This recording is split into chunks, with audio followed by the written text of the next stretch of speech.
Amati, kami bangsa Indonesia dengan ini menyatakan kemerdekaan Indonesia.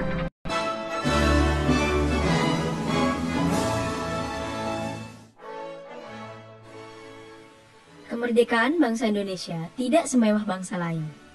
Janji kemerdekaan dibacakan dengan kondisi yang prihatin dan sangat sederhana. Meskipun demikian, kemerdekaan bangsa Indonesia diperoleh dengan perjuangan sendiri, bukan dari pemberian bangsa lain.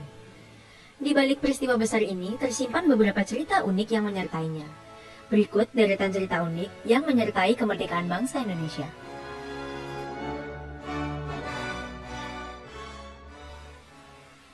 Pada saat itu, memasuki bulan puasa Ramadan, Bung Karno tidak berpuasa karena sakit akibat gejala malaria tertiana.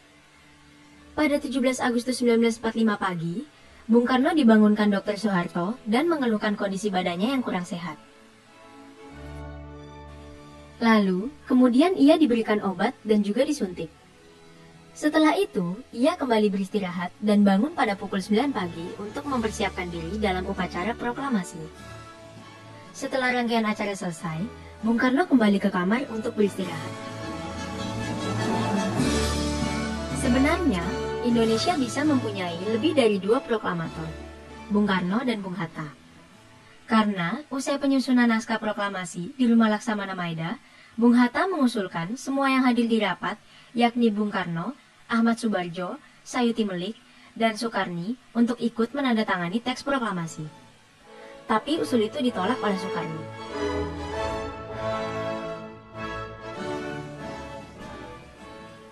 Sebelum 16 Agustus 1945, Fatmawati sebenarnya sudah membuat bendera merah putih. Tapi bendera itu terlalu kecil karena hanya memiliki ukuran 50 cm. Setelah itu, Fatmawati membongkar lemarinya dan menemukan selembar kain sprei putih, tapi tidak ada kain merah. Lalu, seorang pemuda bernama Lukas Kastaryo berkeliling dan mendapatkan kain merah milik penjual soto. Lalu, si pemuda membeli kain itu dan memberikannya kepada Fatmawati.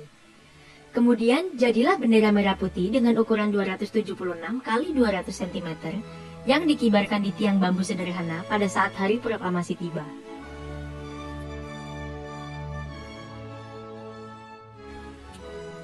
Draft proklamasi ditulis tangan di secari kertas oleh Bung Karno dengan didikte Bung Hatta.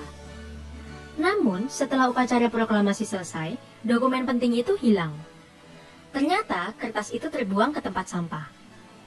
Beruntungnya, wartawan BM Dia menemukannya. Dia menyimpannya dan baru menyerahkan ke pemerintah pada 29 Mei 1992.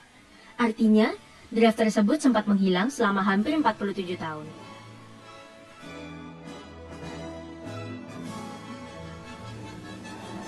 Upacara proklamasi diabadikan oleh fotografer Franz Mendur. Begitu upacara selesai, Franz didatangi tentara Jepang yang ingin merampas negatif film gambar tersebut. Franz berbohong dengan mengatakan negatif filmnya sudah diserahkan ke barisan pelopor. Padahal, negatif film momen penting tersebut ditanamnya di bawah pohon di halaman kantor harian Asia Raja. Andai negatif film tersebut sempat dirampas Jepang, tentu kita tidak bisa menyaksikan momen dramatis peristiwa proklamasi yang bersejarah. Lalu, apakah sahabat sudah pernah mengetahui cerita-cerita ini sebelumnya? Atau sahabat menemukan cerita unik lain yang berhubungan dengan proklamasi? Coba tulis pendapat kalian di kolom komentar.